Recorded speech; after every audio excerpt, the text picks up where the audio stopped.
These are the 3 people that are watching my speech. Okay, here, you can hold it and record it. Alright. Okay. Alright. My persuasive speech is over why every student should have the same educational opportunity. Missouri State Supreme Court states that schools who no longer have accreditation should pay for their students to go elsewhere if they so choose.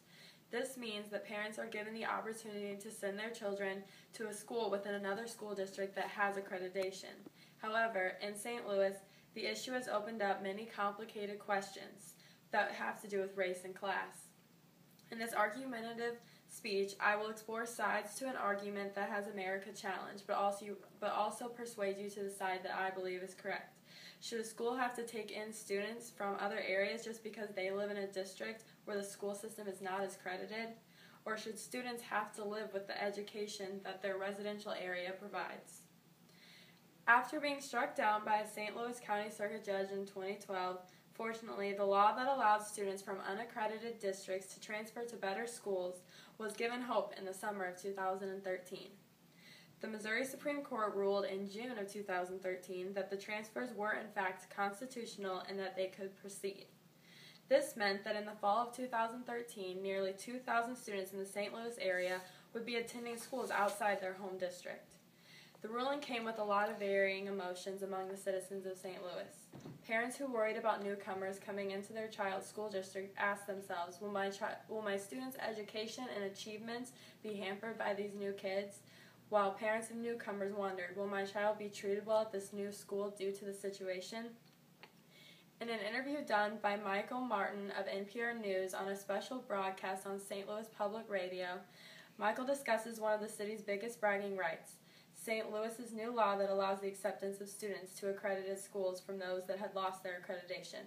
In this interview, Michael speaks to 2 educators that are very involved in the story, Ty McNichols, the superintendent of Normandy School District, and Eric Noss, the superintendent of Melville School District. What conditions make a district lose their accreditation? McNichols of Normandy School District answers this question as his school district lost their accreditation in January of 2013. Well, based on the new criteria from the state of Missouri's Department of Education, there's an accreditation process.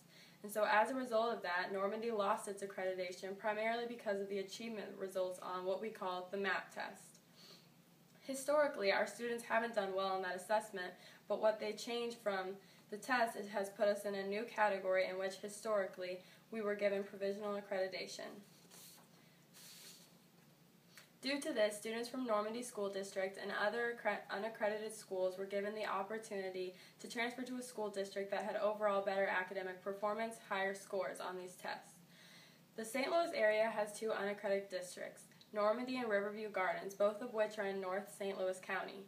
Under guidelines issued by the state, the unaccredited districts must provide transportation to at least one receiving district in the same or adjoining county. Normandy chose Francis Howell in St. Charles County as its transportation option, while Riverview Gardens selected Melville. In the same interview with Michael Martin, Eric Noss of Melville School District emphasizes the fact that the debate has been very emotional and at times racially charged. A parent by the name of Beth Sorami from one of the receiving school districts, Francis Howell, voices her concerns over the controversial issue. I want to know where the metal detectors are going to be, and I want to know where your drug-sniffing dogs are going to be. And this is what I want the same security that Normandy gets when they walk through their school building, and I want it here. LaWanda Wallace, a parent from the Normandy School District, had her own thoughts regarding the issue as well. Am I in 2013 or am I in 1954? Because it's great that you can choose to go to a school district, but you're going to a school district that doesn't want you based on stereotypes, prejudice, and racism. Though there will always be parents like this in every school district, Eric Noss, Melville's superintendent, responds that students of his school district have not shown much negative light on the issue of new incoming students. He was very proud of his students and say that they are a community that focus heavily on character, education, and our children embrace the concept. In the article, Is St. Louis School Transfer Program a Mess?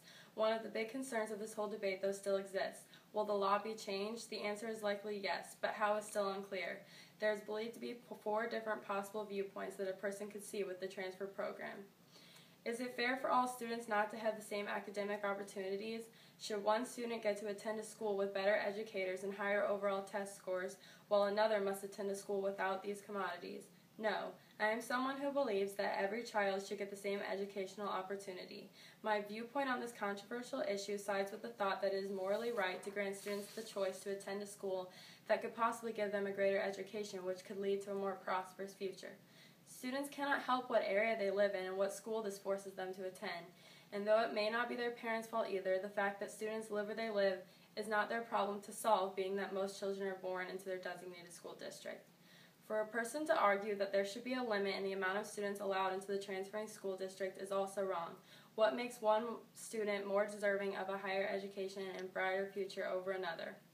Some people support the racial prejudice and stereotypical side to the argument by believing that allowing students from Normandy or Riverview Gardens into their school district and community would in fact harm it.